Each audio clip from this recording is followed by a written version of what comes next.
Dear Patriots, before the news starts, please subscribe to our patriotic channel by clicking the subscribe button. Give us a thumbs up to this video. Don't forget to leave your opinion below in the comments section.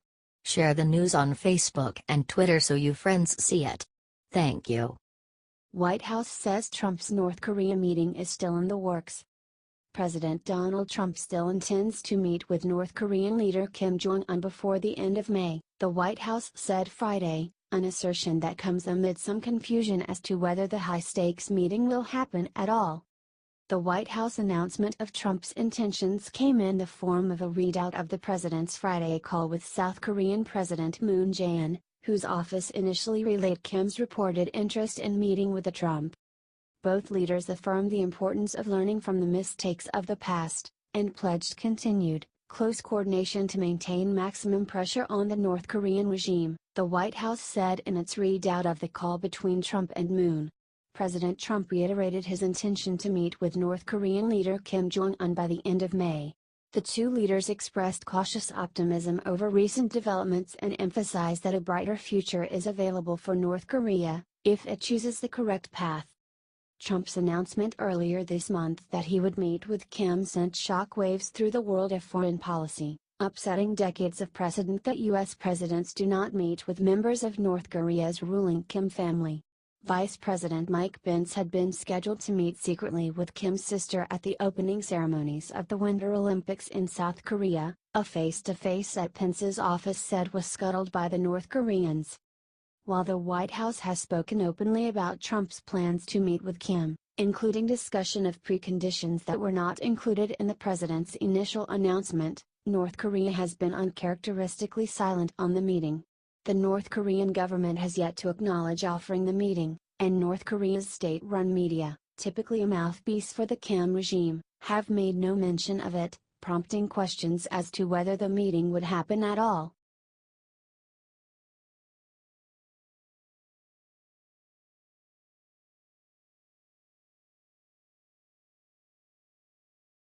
Trump gives McMaster the arson treatment. President Donald Trump's national security advisor H.R. McMaster isn't getting fired, he's getting arsoned, kept in a state of perpetual limbo about his future in the administration, aware that his unpredictable boss could keep him around indefinitely or terminate him at a moment's notice. Like now former Secretary of State Rex Tillerson, whom the president dismissed earlier this week, McMaster has never clicked with the president, who prizes personal chemistry and likes to shoot the breeze.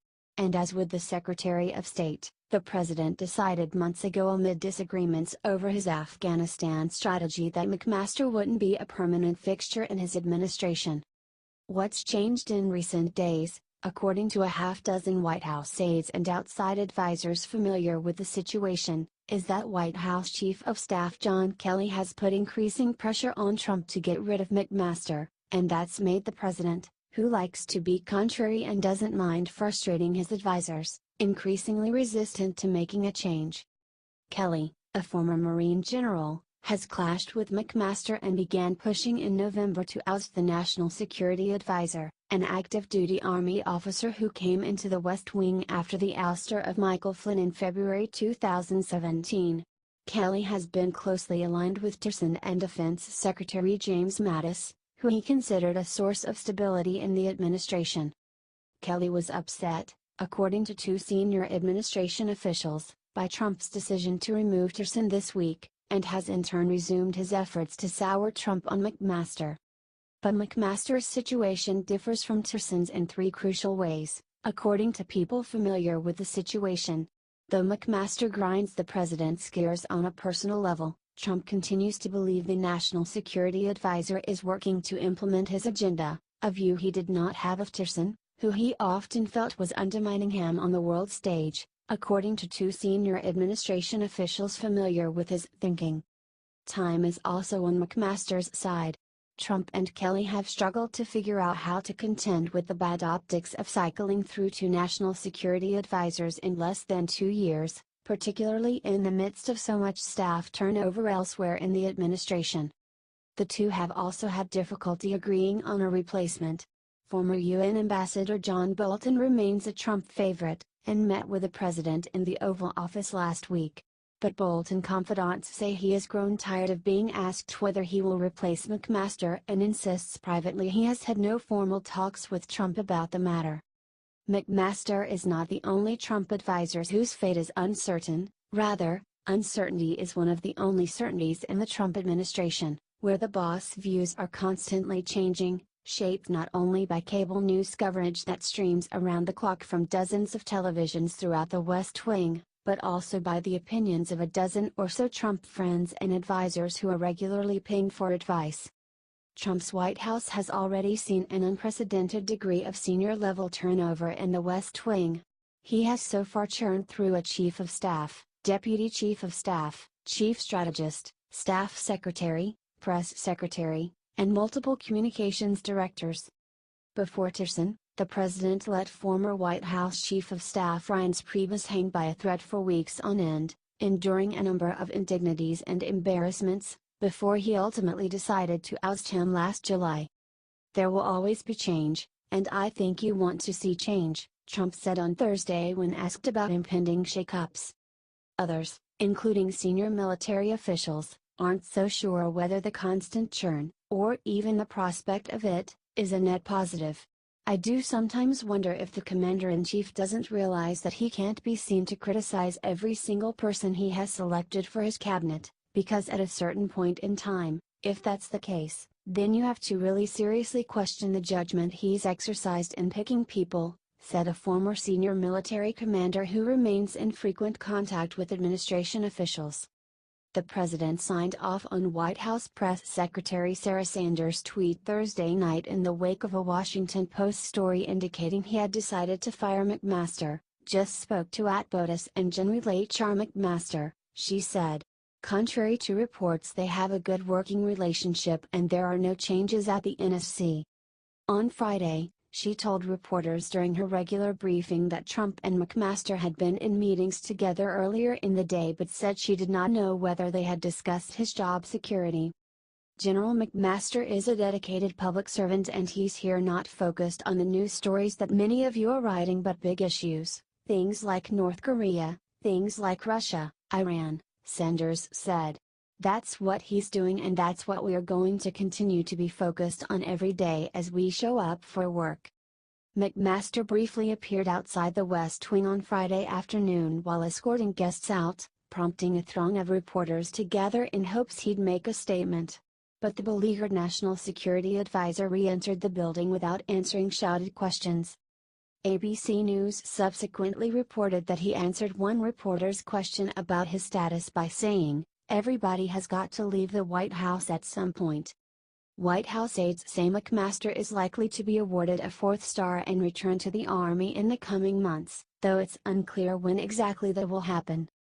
Along with McMaster, reports in recent days have also suggested Housing and Urban Development Secretary Ben Carson, Veterans Affairs Secretary David Shulkin, EPA Administrator Scott Pruitt and Interior Secretary Ryan Zink are in danger of being ousted.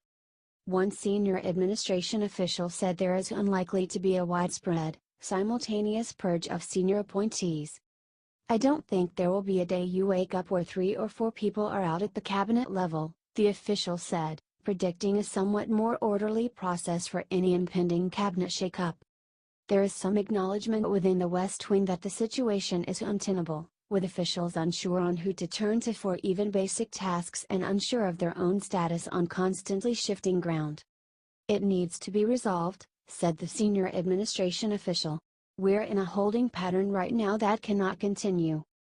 Andrew Ristusa contributed to this report.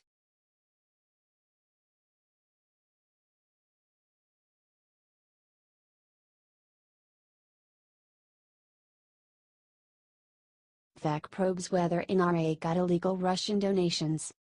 The Federal Election Commission has launched a preliminary investigation into whether Russian entities gave illegal contributions to the National Rifle Association that were intended to benefit the Trump campaign during the 2016 presidential election, according to people who were notified of the probe.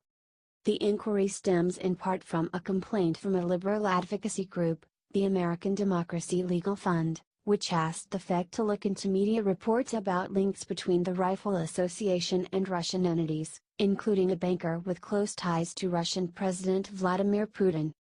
A spokesman for the NRA and its lobbying arm, the Institute for Legislative Action, which together contributed $30 million to Trump's presidential campaign, declined to comment on the FEC's probe. An FEC spokesman also declined to comment, saying the agency is prohibited by law from confirming or denying any investigations until they're complete. Under FEC procedures, the preliminary investigation is likely to require the NRA to turn over closely guarded internal documents and campaign finance records. Depending on what FEC investigators and lawyers find, the agency could launch a full-blown investigation, impose fines, or even make criminal referrals to the Justice Department and Special Counsel Robert Mueller, people familiar with the probe said. The preliminary investigation focuses on issues similar to those raised recently by Senator Ron Wyden, D.R., the ranking member of the Senate Finance Committee, as part of his investigation into possible collusion between the NRA, the Trump campaign and Russia. Wyden is particularly interested in whether Russian-backed entities helped the Trump campaign by funneling contributions to the gun rights group that inappropriately and illegally influenced our election, according to a February 2 letter Wyden sent to the NRA.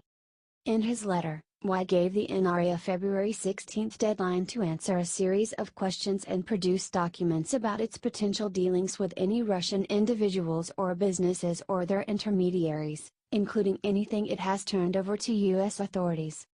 I am specifically troubled by the possibility that Russian-backed shell companies or intermediaries may have circumvented laws designed to prohibit foreign meddling in our elections by abusing the rules governing tax-exempt organizations, Wyden wrote.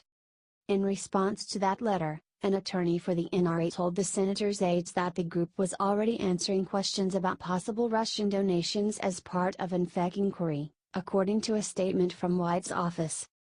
Brad Woodhouse, treasurer for the American Democracy Legal Fund, said he received confirmation from the FEC that it had launched a preliminary investigation into the group's complaint. While not confirming the probe, an FEC official said such investigations are launched after FEC lawyers determine that there is at least the potential that campaign finance laws were broken. Woodhouse, a longtime Democratic Party activist, said the FEC inquiry is a significant step in getting to the bottom of a very complicated series of relationships between the NRA, the Trump campaign and Russian entities. This story sounds more like a Tom Clancy novel than a reality, said Woodhouse. But in the age of Donald Trump and possible collusion with Russia, not only is it possible that it's true, but it's possible enough that it needs to be fully investigated. Woodhouse said the FEC is not empowered to investigate whether Russian entities knowingly attempted to pass campaign donations through the NRA and its lobbying arm, which is not required to disclose details of its political donors. But it can look at whether or not the NRA is taking illegal foreign money to conduct political activity, and whether its money is passed on to support the campaign, Woodhouse said. They would have to investigate all of those linkages to determine whether there was any illegal election activity.